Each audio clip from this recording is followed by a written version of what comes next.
एक छोटे से गांव में एक अजीब सी घटना घटी जिसने हर किसी को सन्न कर दिया था। यह घटना 15 साल पहले की है, जब गांव में एक सुंदर सी लड़की जिसका नाम स्नेहा था। स्नेहा गांव की सबसे प्यारी और होशियार लड़की थी। उसकी मुस्कान में कुछ खास बात थी जो हर किसी का दिल छू जाती थी। लेकिन किसी को क्या पता था कि स्नेहा की ज़िंदगी जल्द ही एक डरावने मोड़ पर आकर ख़त्म हो जाएगी। गांव के किनारे एक पुरानी हवेली थी जिसमें लोग बहुत ही कम जाते थे। गांव वाले कहते थे कि वह हवेली भूतिया है और वहां रात के समय अजीब अजीब आवाज़ें आती हैं। लेकिन स्नेहा को इन सब बातों पर विश्वास नहीं था। वह हमेशा कहती थी भूत प्रेत कुछ नहीं होते, ये सिर्फ हमारी कल्पनाएं होती हैं। एक दिन स्नेहा अपने दोस्तों के साथ खेल रही थी, तभी उसकी नज़र उस पुरानी हवेली पर पड़ी। उसने मन में सोचा कि आज वह हवेली में ज़रूर जाएगी और देखेगी कि वहाँ क्या है। उसकी जिज्ञासा ने उसे मजबूर कर दिया। उसने अपने दोस्तों से कहा कि वह हवेली जा रही है, लेकिन वे सब डर के मारे उसे रोकने लगे। लेकिन स्नेहा ने किसी की नहीं सुनी और अकेले ही हवेली की ओर बढ़ गई। हवेली के पास पहुंचते ही स्नेहा को कुछ अजीब सा महसूस हुआ। हवेली के दरवाजे बंद थे, लेकिन जैसे ही उसने दरवाजे को हल्का सा धक्का दिया, दरवाज़ा खुल गया।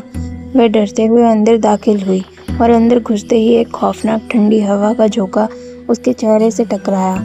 हवेली के अंदर सन्नाटा था, लेकिन तभी उसे किसी की हल्की हल्की हंसी सुनाई दी। स्नेहा डरते डरते आवाज़ की दिशा में बढ़ी। वह धीरे धीरे एक कमरे के पास पहुंची जहां से ये आवाज़ आ रही थी। कमरे के अंदर जाके उसने देखा तो एक महिला को जलते हुए देखा। उसकी आंखों में दर्द और नफरत का भाव था। स्नेहा चौंकी और अचानक कमरे का दरवाज़ा बंद हो गया। महिला की हंसी अब डरावनी चीखों में बदल गई थी। स्नेहा समझ गई कि यह महिला कोई सामान्य इंसान नहीं है, बल्कि कोई भूतनी या प्रेत आत्मा है। महिला ने स्नेहा से कहा, तुम मेरी मदद नहीं कर सकोगी? स्नेहा कांपते हुए बोली, तुम कौन हो? महिला ने जवाब दिया, मैं वही लड़की हूँ जिसे इस हवेली में जलाकर मार दिया गया था। मुझे अब तक शांति नहीं मिली है और तुम अब मेरे साथ सजा भुगतो।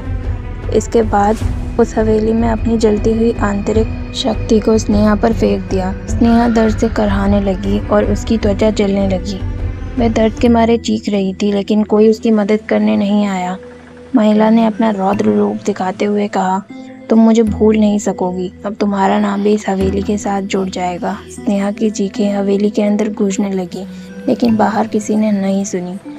जब गांव वाले अगले दिन वहां गए तो उन्होंने देखा कि हवेली से निकलते समय स्नेहा के शरीर में जले हुए निशान थे। उसकी आंखें खुली थीं, लेकिन उसकी आत्मा इस संसार से जा चुकी थी। स्नेहा के शरीर से एक डरावनी सी महक आ रही थी, जो हवेली के अंदर से ही निकल रही थी। गांव में यह खबर फैल गई और सब लोग डर गए। लोग कहते थे कि स्नेहा की आत्मा हवेली में फंसी हुई है और जो भी वहां जाएगा उसकी यही हालत होगी। स्नेहा का नाम अब गांव में एक डरावनी कहानी बनकर रह गया। कई लोग कहते थे कि स्नेहा की आत्मा अब भी हवेली में भटकती है और जो भी वहां जाता है वह कभी वापस नहीं लौटता।